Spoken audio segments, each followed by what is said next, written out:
तो आइए आज के इस नए वीडियो में हम लोग क्या देख रहे हैं, केमिस्ट्री का है 5वां चैप्टर रेडियो सक्रियता, रेडियो एक्टिविटी। तो इसका पहला पॉइंट है रेडियो सक्रियता आखिर किसको बोलेंगे। तो वैसे तत्व जिसके परमाणु क्रमांक 82 से अधिक होता है, परमाणु क्रमांक किसका 82 से अधिक होता है, तथा ऐसे तत्वों के नाभिक अस्थायी नहीं रहते हैं। अस्थायी तत्व प्राप्त करने के लिए लगातार अल्फा बीटा गामा किरणों का उत्सर्जन करते रहते हैं। ऐसे तत्व को रेडियोधर्मी तत्व कहते हैं तथा इस प्रक्रिया को रेडियोधर्मिता कहा जाता है। ठीक है, मतलब होता है क्या, वैसा तत्व जिसके नाभिक से क्या होगा अल्फा बीटा गामा किरण निकलते रहेगा लगातार, इसी को तो बोलेंगे हम लोग रेडियो सक्रियता।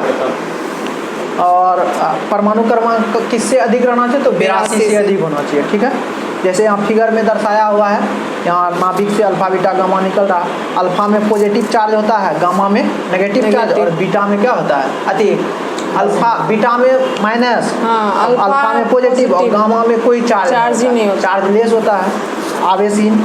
अब रेडियो सक्रियता की खोज हेनरी बेक्यूरेल नामक वैज्ञानिक कब 1896 में किया था, इसलिए हेनरी बेक्यूरेल को रेडियो सक्रियता का पिता माना जाता है। इन्होंने अपने नाम पर रेडियो सक्रियता का यूनिट बेक्यूरेल रखा था, यानी कि रेडियो सक्रियता का खोज बोलेगा कौन किया था, हेनरी बेक्यूरेल। कब किया था 1896 में, इसीलिए ये जो है रेडियो सक्रियता का जो है पिता माना जाता है। यूनिट किसके नाम पे रख दिया था, बेक्यूरेल अपने नाम पे रख दिया था। और रेडियो सक्रियता ऐसी रेडियो एक्टिविटी का पिता भी इसी को बोला जाता है, खोज यही किया था। प्राकृतिक रेडियो सक्रिय तत्व uranium, thorium, polonium, radium, RA, इसका अलग अलग दिया है, जैसे यूरेनियम को यू से, थोरियम TH, पोलेनियम PO और रेडियम आरए आदि से स्वतः क्या होता है अदृश्य अल्फा बीटा गामा किरण दिखेगा नहीं, अदृश्य किरण होता है और निकलते रहता है। इनसे निकलने की घटना को ही तो हम लोग क्या रेडियो सक्रिय कहा जाता है। रेडियम और पोलेनियम की खोज मैडम क्यूरी तथा उनके पति पीरे क्यूरी ने किया था। रेडियम और पोलेनियम का खोज कौन किया, मैडम क्यूरी, उसके पति पीरे क्यूरी। मतलब कहीं कहीं डायरेक्ट नाम दे के डायरेक्ट क्या देगा, क्यूरी दंपति देता है। ठीक है, उसके बाद रेडियम ये हो गया। कृत्रिम रेडियो सक्रियता की खोज मैडम क्यूरी की बेटी इरेन क्यूरी तथा इसके पति F जूलियट, यानी कृत्रिम रेडियो सक्रियता का बोलेगा खोज कौन किया था, उसका बेटी क्या नाम था, इरेन क्यूरी, और उसका पति F जूलियट ने किया था। रेडियो विकिरण, रेडियो सक्रिय विकिरण के मापने के लिए गागर मूलर काउंटर का प्रयोग किया जाता है। मतलब GM काउंटर जिसको बोलते हैं, गागर मूलर काउंटर। रेडियो सक्रिय विकिरण को मापने के लिए हम लोग किसका यूज करेंगे, तो गागर मूलर काउंटर, तथा इसकी सहायता से किसी रेडियो पदार्थ की उपस्थिति का भी पता लगाया जा सकता है। रेडियो सक्रियता पदार्थ के सभी विकिरणों को उत्सर्जित करने के बाद अंततः सीसा मतलब PV, मतलब अभी 82 जो देखे ना, PV को परमाणु संख्या 82 होता है, उसका द्रव्यमान संख्या कितना होता है 207, इतना में बदल जाता है। मतलब अल्फा बीटा गामा निकालने के बाद क्या होता है, द्रव्यमान में कमी भी ना होता है। तो इसीलिए लास्ट में जब सीसा बन जाएगा ना, तब उससे अल्फा बीटा गामा किरण क्या होता है, नाभिक से निष्क्रिय नहीं होता, मतलब स्रावित अपने आप से उत्सर्जित नहीं होता। तो क्या होता है, रेडियो सक्रिय वाला तत्व गुण खत्म हो जाता है। अब नेक्स्ट, रेडियो सक्रियता का एसआई मात्रक बेक्यूरेल तथा अन्य मात्रक क्यूरी भी तथा रदरफोर्ड, 3 ठो होता है। लेकिन ऐसे पूछेगा एसआई मात्रक क्या होगा, तो बेक्यूरेल होगा, और 2 ठो अन्य मात्रक, एक क्यूरी हो गया, दूसरा हो गया रदरफोर्ड हो गया। एक क्यूरी बराबर होता है 3.7 × 10⁻10 डिस्टिंग्रेशन बाय सेकेंड। ठीक है, डिस्टिंग्रेशन बाय सेकेंड, यानी कि D/S डायरेक्ट इसको शॉर्ट में लिख सकते हैं, हाँ 6 प्रति सेकेंड। हाँ, डिसइंटीग्रेशन मतलब डिसइंटीग्रेशन, जैसे इंटीग्रेशन और DC पढ़े थे ना, तो जस्ट वही है 6 होना। एक रदरफोर्ड बराबर 10⁻6 डिसइंटीग्रेशन पर सेकेंड, और एक बेक्यूरेल बराबर 1 डिसइंटीग्रेशन पर सेकेंड। डिसइंटीग्रेशन को डायरेक्ट शॉर्ट में DIS लिखते हैं। ठीक है, और उधर सेकेंड को S। तो ये हो गया, मतलब एक क्यूरी बराबर कितना 3.10, 10 पावर कितना 10।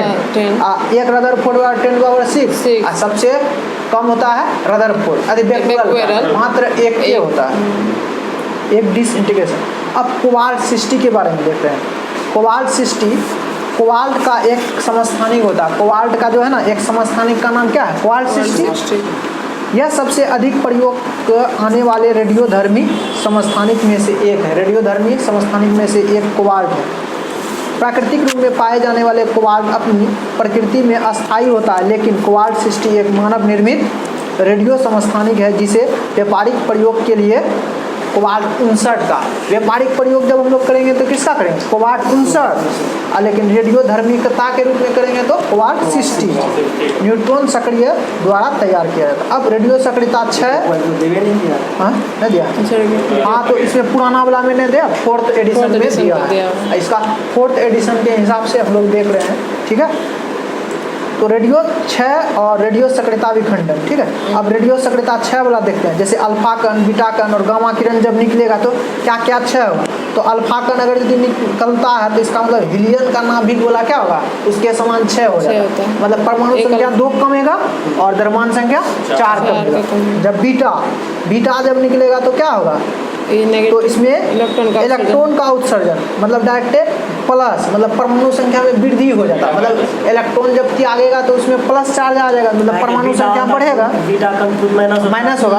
माइनस जब निकलेगा तो और एक बढ़ जाएगा, प्लस में चले जाएगा, ठीक है। और गामा किरण में कोई इफेक्ट नहीं पड़ता। गामा में कोई इफेक्ट पड़ता है?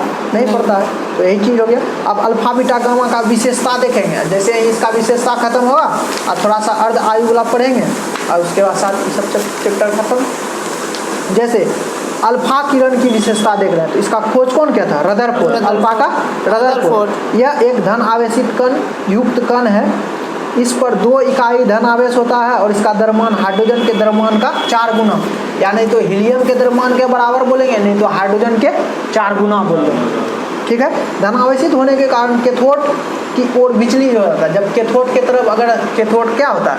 धनायन होता है, और कैथोड के तरफ विचलित हो जाता है। काहे? कैथोड ऋणायन, अल्फा होता है धनायन, तो माइनस और पॉजिटिव दोनों एक दूसरे को आकर्षित करेगा। जब निकलेगा तो किसके तरफ? कैथोड के तरफ चले जाएगा। इस तरह से इसमें हीलियम के नाभिक जैसा माना जाता है। इसे हीलियम के नाभिक, मतलब हीलियम का द्रव्यमान संख्या 4 होता है, परमाणु संख्या 2 होता है, तो सेम इसी के तरह होता है। इसलिए इसे 2He मतलब हीलियम और ऊपर में 4 इसके से व्यक्त किया जाता है। मतलब अल्फा को हम लोग कैसे व्यक्त करते हैं? तो हीलियम के द्वारा डायरेक्ट। 2 नीचे रहेगा, द्रव्यमान परमाणु संख्या 2 होता है, हीलियम का द्रव्यमान संख्या 4 होता है, तो इसलिए ऊपर हीलियम से सीधा। इसका प्रकाश वेग प्रकाश का 1/10 होता है। प्रकाश के चाल का 1/10 होगा। कारण क्या होता है? द्रव्यमान संख्या अधिक होने के कारण ना इसका चाल अधिक कम होता है, ठीक है, इसीलिए। अब बीटा किरण देखते हैं। इसका खोज भी रदरफोर्ड ने किया था। बीटा का भी खोज कौन किया? रदरफोर्ड। यह एक ऋण आवेशित किरण होता है और यह एक ऋण आवेश होता है। इस पे इकाई ऋण आवेश होता है, मतलब इलेक्ट्रॉन पे जितना ऋण आवेश होता है इसका भी उतना ही होता है। इसका द्रव्यमान हाइड्रोजन के द्रव्यमान का 1 कितना? 1837 भाग होता है। जब हाइड्रोजन का जितना द्रव्यमान होगा उसका 1/1837 भाग होगा। इसे इलेक्ट्रॉन का प्रवाह यानी फ्लो ऑफ इलेक्ट्रॉन भी कहा जाता है। इसे इलेक्ट्रॉन का प्रवाह मतलब इलेक्ट्रॉन का जो सेम कंडीशन होगा वही कंडीशन किसका होता है? बीटा का। तो इसके इलेक्ट्रॉन का फ्लो ऑफ इलेक्ट्रॉन कहा जाता है। इसे कैथोड किरण भी कहा जाता है। इसको हम लोग कैथोड किरण इसलिए कहते हैं क्योंकि कैथोड किरण पे चार्ज कैसा रहेगा? माइनस, इसीलिए बीटा को भी हम लोग कैथोड किरण कहते हैं। अब गामा किरण खोज करता विलार्ड, पॉल विलार्ड होता है टोटल नाम। गामा किरण का खोज करता कौन? Paul Willard. इसका चार्ज होता है, हाँ, इसका वेग दिया है 9 × 10⁻10। अल्फा किरण का 9 की 9 यानी कि प्रकाश के चाल का कितना? 9/10 भाग होगा। 9/10 यानी कि डायरेक्ट बोल सकते हैं 9/10 भाग होगा बस। उसका होता है अल्फा का 1/10, इसका हो जाएगा 9/10। अब गामा किरण की ना विशेषता देखते हैं। इसका खोज करता कौन? Paul Willard. यह बहुत कम तरंग दैर्घ्य वाले प्रकाश तरंग, मतलब तरंग दैर्घ्य क्या होता है? कम होता है इसका। यह उदासीन होता है और इसका वेग प्रकाश के वेग के क्या होता है? बराबर होता है। तथा फोटोग्राफिक प्लेट पर इसका प्रभाव सबसे कम होता है, यानी फोटोग्राफिक प्लेट पर कोई इफेक्ट नहीं डालता है। इस पर विद्युत क्षेत्र का कोई प्रभाव नहीं पड़ता। गामा किरण पे ना विद्युत क्षेत्र रहे या न रहे कोई फर्क नहीं पड़ेगा। इसकी प्रकृति अनुप्रस्थ होती है। गामा किरण का प्रकृति कैसा होगा? अनुप्रस्थ, यानी प्रकाश भी अनुप्रस्थ होता है। प्रकाश के तरह। अल्फा बीटा गामा दोनों का प्रकाश के तरह होता है, अनुप्रस्थ के तरह ही प्रकृति होगा। इसकी आवृत्ति और ऊर्जा अधिक होता है, लेकिन आवृत्ति इसका और क्या होगा? तीव्रता कम होगा क्या? तरंग दैर्घ्य कम होता है, लेकिन आवृत्ति और ऊर्जा क्या होगा? अधिक होगा। साहानाभिक भौतिक संस्थान पश्चिम बंगाल के कलकत्ता शहर में स्थित है। साहानाभिक भौतिक संस्थान कहाँ है? कोलकाता। पश्चिम बंगाल के कलकत्ता शहर में स्थित है। अब अर्ध आयु देखते हैं, हाफ लाइफ पीरियड। इस तरह हम लोग अल्फा बीटा गामा किरण का देख लिए, खोजकर्ता कौन कौन था, क्या क्या था, कंडीशन सब देखे। अब हाफ लाइफ देखते हैं। किसी रेडियो सक्रिय पदार्थ के द्रव्यमान की आधी मात्रा होने में जितना समय लगता है उसी को तो हम लोग अर्ध जीवन काल बोलेंगे। हाफ लाइफ पीरियड मतलब मान के लिए 1 kg है, कितना दिन के बाद वो आधा kg में आ जाएगा, मतलब 500 ग्राम बचेगा। तो इसमें जितना टाइम लगेगा उसी को हम लोग क्या बोलेंगे? अर्ध जीवन काल। यह पदार्थ के प्रारंभिक मात्रा से क्या होगा? स्वतंत्र होगा। जैसे टी हाफ बराबर इक्वल टू फार्मूला होता है 0.693 × 10 पावर डेल्टा लेमडा, ठीक है। यानी कि हाफ 0.693 × 10 पावर क्या होगा? लेमडा। लेमडा को क्या बोलते हैं? विद्युत नियतांक। वही डिसइंटीग्रेशन कांस्टेंट। लेमडा क्या दर्शाएगा? Disintegration constant. मतलब क्षय होने में जितना क्षय होने में होगा तो उसी का मतलब टी हाफ बराबर कितना फार्मूला हो गया? 0.693 × 10 पावर बटा लेमडा। अर्ध जीवन काल रेडियो सक्रिय पदार्थ के प्रारंभिक द्रव्यमान पर निर्भर नहीं करता है, ठीक है। देखिए किस पे पूछता है, किस पर निर्भर नहीं करेगा? तो प्रारंभिक द्रव्यमान पर निर्भर नहीं करेगा। यह ताप पर निर्भर भी नहीं करता, ना तो ताप पर निर्भर करेगा ना ही प्रारंभिक द्रव्यमान पर निर्भर करेगा। बस। अब औसत आयु अथवा माध्य आयु मतलब एवरेज लाइफ या मीन लाइफ।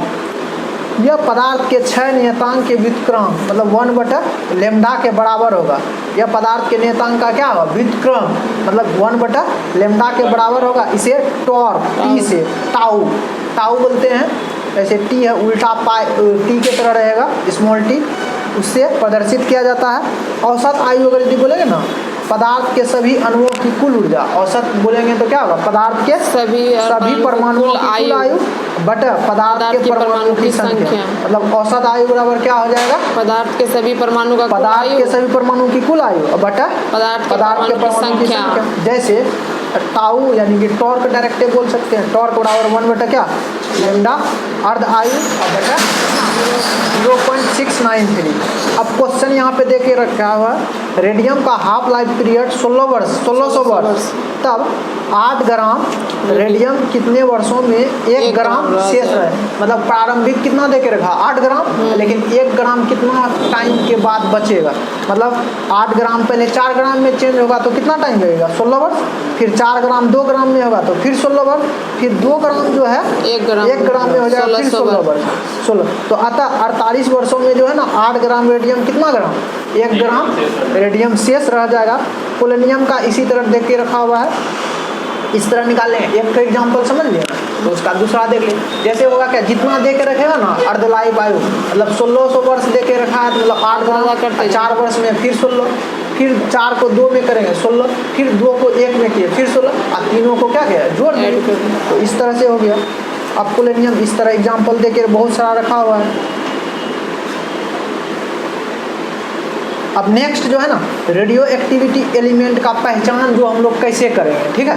एक अच्छा इंपॉर्टेंट क्वेश्चन है क्या, रेडियो एक्टिविटी एलिमेंट का पहचान कैसे करेंगे। जैसे नोट में दे के रखा, जब न्यूट्रॉन की संख्या को प्रोटॉन की संख्या से जब भाग देंगे, अगर यदि उसका मान 1.5 मतलब 1.5 से अधिक आ जाएगा, मतलब न्यूट्रॉन को हम लोग क्या करेंगे, प्रोटॉन की संख्या से भाग देंगे और उसका मान 1.5 से अधिक यानी 1.5 से अधिक आ गया तो रेडियो हम लोग समझेंगे क्या, रेडियो एक्टिव।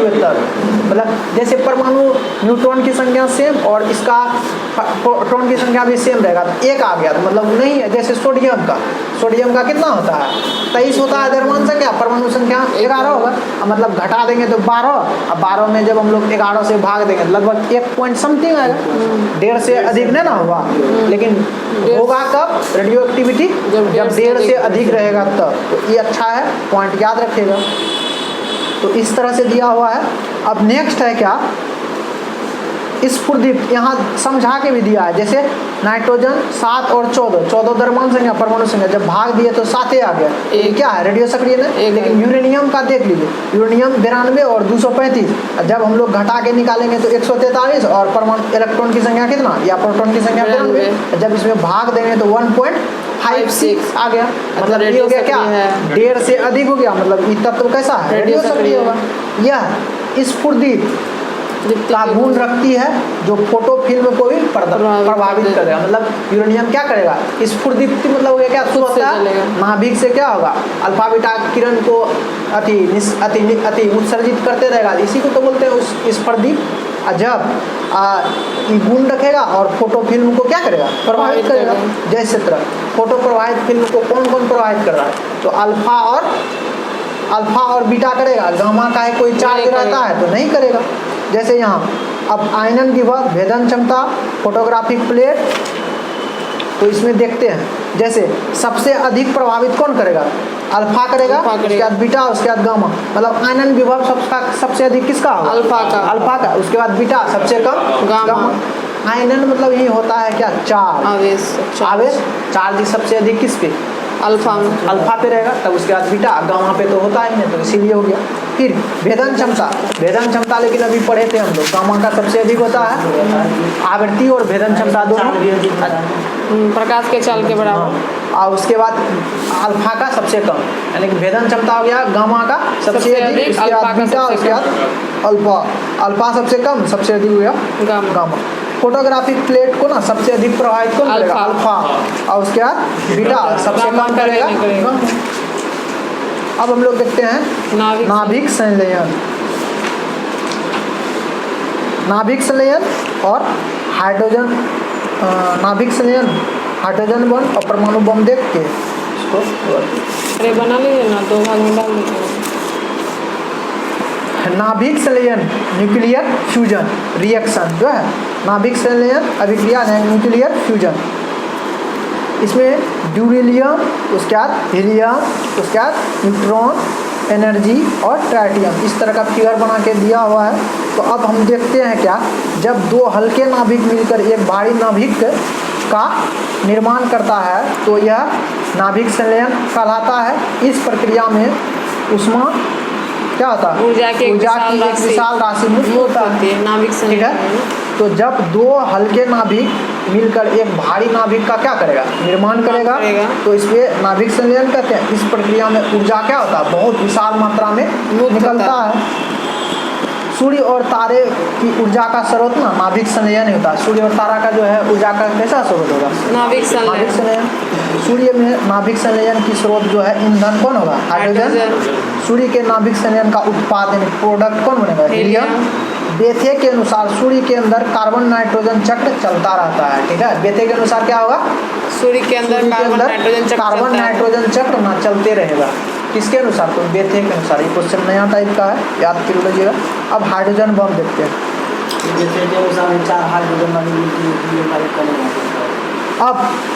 अब देखते हैं हाइड्रोजन बम। इसका आविष्कार एडवर्ड टेलर ने यूएसए का था और ये कब किया था? 1952 में। इसका आविष्कार जो है एडवर्ड टेलर यूएसए का 1952 में किया था। हाइड्रोजन बम का निर्माण ना हाइड्रोजन के समस्थानिक ड्यूटेरियम मतलब H1 और H2 ऊपर में 2 रहेगा, मतलब द्रव्यमान संख्या 2 हो जाता है, परमाणु संख्या तो 1 रहेगा, जिसको D2 से भी दर्शाते हैं। और ट्राइटियम मतलब 1S3 या T3 से डायरेक्ट दर्शाते हैं। नाभिक संलयन द्वारा किया जाता है। मतलब हाइड्रोजन बम का आविष्कार में उसमें कौन ड्यूटेरियम और ट्राइटियम भाग लेगा। उसके बाद हाइड्रोजन बम की क्षमता जो है ना परमाणु बम की अपेक्षा कितना होता है? 1000 गुना अधिक होता है। हाइड्रोजन बम की क्षमता जो परमाणु बम की क्षमता से कितना गुना अधिक होगा? 1000 गुना अधिक होगा। हाइड्रोजन बम का निर्माण अनियंत्रित नाभिक संलयन बोलेगा। हाइड्रोजन बम जो है किस पर आधारित होता है? तो अनियंत्रित नाभिक संलयन पर आधारित होगा। इसको नियंत्रित नहीं किया जा सकता, इसीलिए तो ऊर्जा क्या होता है? बहुत ज़्यादा होता है। अब नाभिक विखंडन अभिक्रिया न्यूक्लियर फ्यूजन देखते हैं। नाभिक संलयन देखें तो नाभिक संलयन पे कौन सा? हाइड्रोजन बम अति है, उसी पे आधारित है।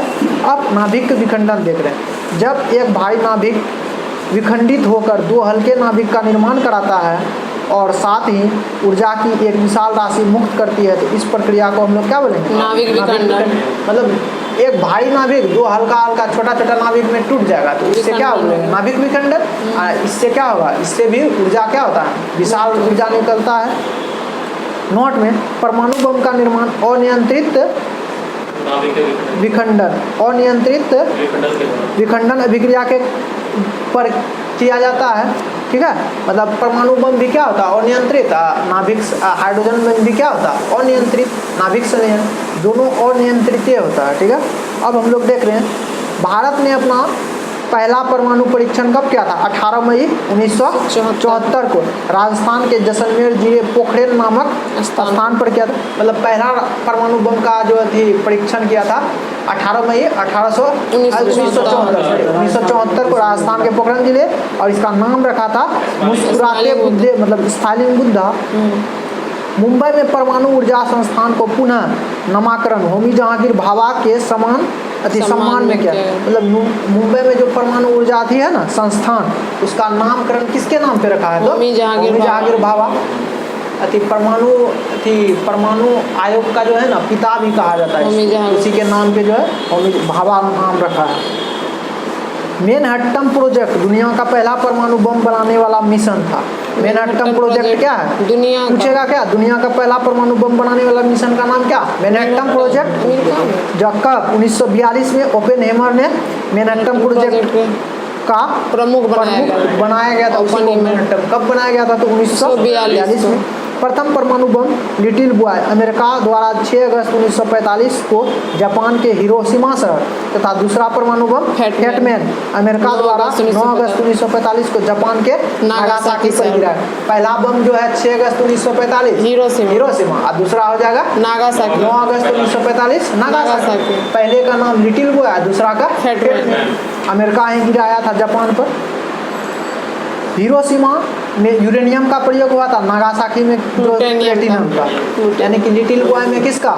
यूरेनियम, और इसका प्लूटोनियम।